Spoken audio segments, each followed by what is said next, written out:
Sebelum kemarahan Iran benar-benar memuncak, bangsa Persia yang selama ini menahan diri masih memberi ruang bagi perdamaian. Iran tahu, jika kekuatannya dikerahkan penuh, tidak hanya Israel, bahkan Amerika Serikat pun akan menanggung kerugian yang tak terbayangkan. Namun batas kesabaran itu telah dilampaui.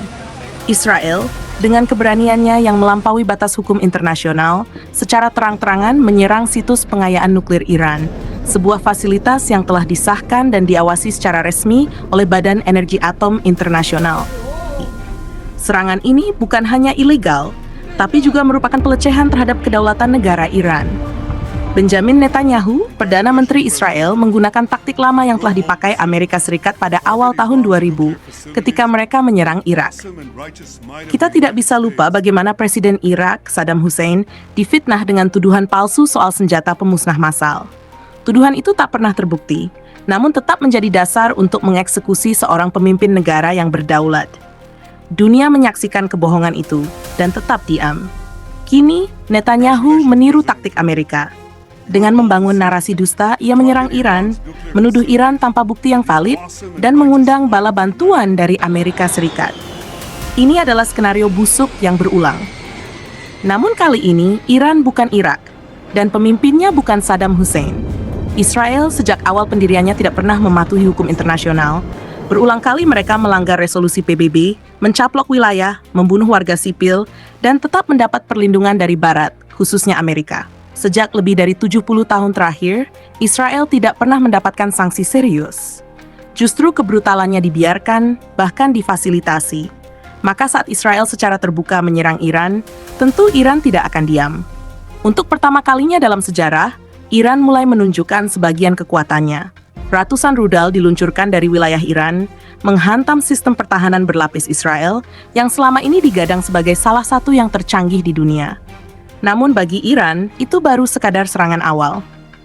Belum kekuatan penuh. Iran, Rusia, China, Korea Utara, dan negara-negara sekutu timur lainnya masih diam. Mereka belum bergerak secara terbuka. Iran hanya memberi peringatan awal, tapi dampaknya sudah sangat menghancurkan bagi Israel. Infrastruktur militer dan pertahanan lumpuh. Warga sipil hidup dalam ketakutan. Pemerintahnya mulai panik. Di saat situasi memanas itu, Amerika Serikat justru mengambil langkah gegabah, tanpa persetujuan dunia internasional, tanpa dasar hukum, dan tanpa deklarasi perang. Amerika menyerang langsung 3 titik pengayaan nuklir milik Iran. Serangan ini bukan hanya ilegal, tapi juga sangat memancing kemarahan rakyat Iran. Presiden Amerika Serikat, Donald Trump, yang saat itu kembali menjabat, mengambil keputusan sepihak dan arogan. Dalam waktu singkat, protes besar pecah di seluruh negeri. Jutaan rakyat Amerika turun ke jalan. Mereka menolak serangan terhadap Iran. Mereka menganggap Israel sebagai beban dan penyakit bagi Amerika. Mereka menyalahkan Donald Trump karena telah menyeret Amerika ke jurang kehancuran demi melindungi sekutu yang sedang babak belur. Kemarahan rakyat Amerika memuncak. Bahkan elit politik dalam negeri pun mulai menentang Presiden Trump. Demonstrasi pecah di Washington, New York, hingga Los Angeles. Media-media internasional memberitakan kekacauan internal Amerika Serikat akibat langkah bodoh presidennya. Sementara itu, di Teheran, hanya beberapa jam setelah serangan ilegal itu terjadi, Iran merespons. Rudal hipersonik dengan kecepatan 13 Mach, 13 kali kecepatan suara, meluncur dari markas militer Iran dan menghantam pangkalan Amerika di Timur Tengah. Target utamanya adalah pangkalan militer Amerika di Qatar. Dalam hitungan menit, pangkalan itu rata dengan tanah. Yang mencengangkan, ini bukan bagian dari rencana besar Iran. Ini hanyalah respons spontan. Iran belum menjalankan skenario perang utamanya. Serangan ini dilakukan dalam kondisi darurat, namun sudah cukup membuat Amerika lumpuh dan tidak berkutik. Iran belum selesai. Pagi harinya, puluhan ribu warga Iran menandatangani petisi agar Iran keluar dari Badan Energi Atom Internasional. Jika Iran yang patuh aturan saja diserang, maka untuk apa mereka terus tunduk pada hukum internasional yang hanya berlaku sepihak? Petisi itu menyebar ke seluruh Iran. Semangat rakyat menyatu. Iran ingin menjadi negara nuklir independen tanpa harus diawasi siapapun. Iran telah lelah dengan fitnah, embargo, dan sanksi dari Barat. Mereka melihat Barat sebagai aktor utama penjajahan modern. Siapapun yang tak tunduk akan ditekan, diisolasi, atau diserang. Tapi tidak kali ini. Iran sudah bersumpah tidak akan tunduk. Serangan ke pangkalan Amerika di Qatar adalah titik balik. Pusat kekuatan militer Amerika di Timur Tengah dilululantakkan. Namun yang mengejutkan, Donald Trump diam. Ia tidak membalas. Mengapa? Karena di balik layar, Rusia sudah bersiap. Sebelumnya, Iran telah menjalin komunikasi strategis dengan Rusia dan sekutu lainnya. Rusia menyatakan siap turun ke medan perang jika Amerika membalas serangan Iran. Artinya, jika Amerika nekat, Perang Dunia Ketiga akan pecah. Itulah mengapa Amerika diam. Diam bukan karena bijak, tapi karena takut. Saat Iran terus membombardir pangkalan Amerika, Trump tidak memberi perintah balasan. Bahkan lebih jauh, Amerika menyatakan ingin berdamai dengan Iran. Sebuah kalimat yang belum pernah keluar dari mulut Washington dalam konflik global modern. Israel juga mulai goyah. Setelah dihantam rudal Iran yang tak terbendung, mereka mulai mengirim pesan perdamaian. Namun Iran tetap diam, tidak ada respons. Iran justru memperkuat koordinasi dengan Rusia, China, dan sekutu timur lainnya. Sebab, dalam pandangan mereka, ini bukan sekadar perang. Ini adalah momen membalikkan tatanan dunia. Amerika dan Barat sedang ketakutan. Baru kali ini mereka menghadapi kekuatan yang tidak takut, tidak tunduk, dan tidak bisa ditekan. Iran terus maju, Amerika mundur. Iran membombardir pangkalan militer Amerika, sementara Amerika justru mendoakan Iran. Ya, bayangkan. Amerika Serikat, negara superpower, mendoakan Iran agar diberkahi. Ini bukan kabar bohong. Ini kenyataan pahit yang sedang mereka hadapi. Ketika biasanya mereka menyerang tanpa balas, kini mereka hanya bisa menunduk dan memohon perdamaian. Kondisi ini membuktikan satu hal. Amerika tidak berani menghadapi Iran.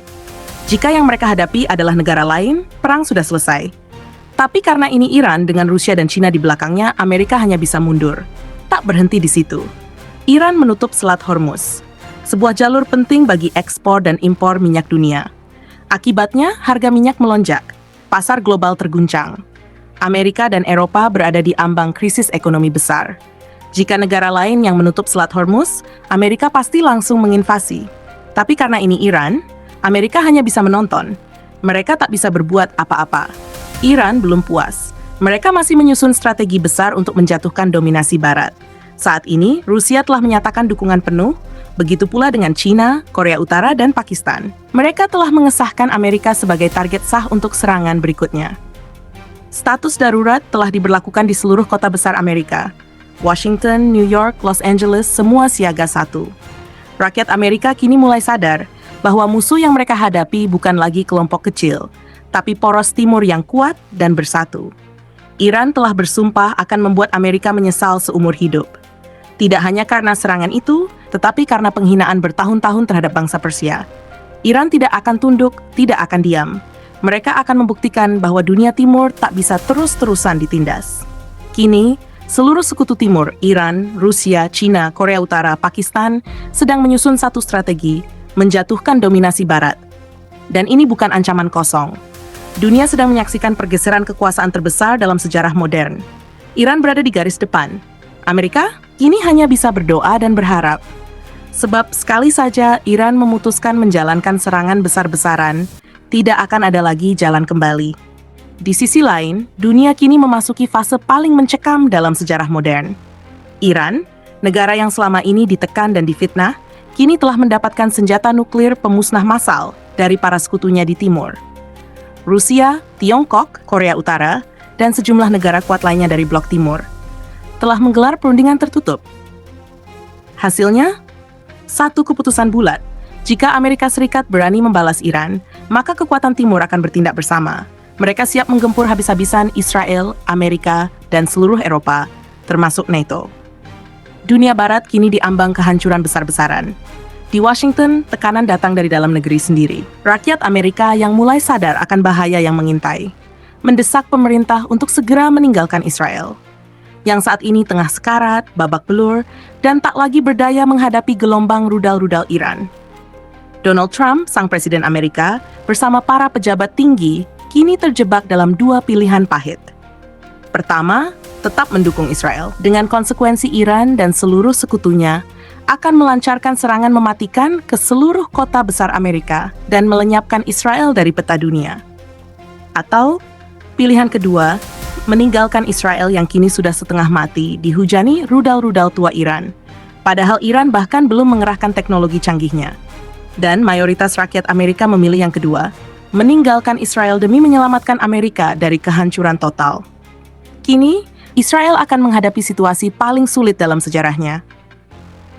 Bayangkan, dalam kondisi mendapat dukungan penuh dari persenjataan Amerika, rudal-rudal lama Iran saja sudah mampu menembus pertahanan Israel dan memporak-porandakan Tel Aviv dan Yerusalem. Lalu, bagaimana jika Israel benar-benar ditinggalkan oleh Amerika? Sementara Iran dan sekutunya justru semakin agresif? Inilah yang disebut sebagai babak baru dari kehancuran Israel.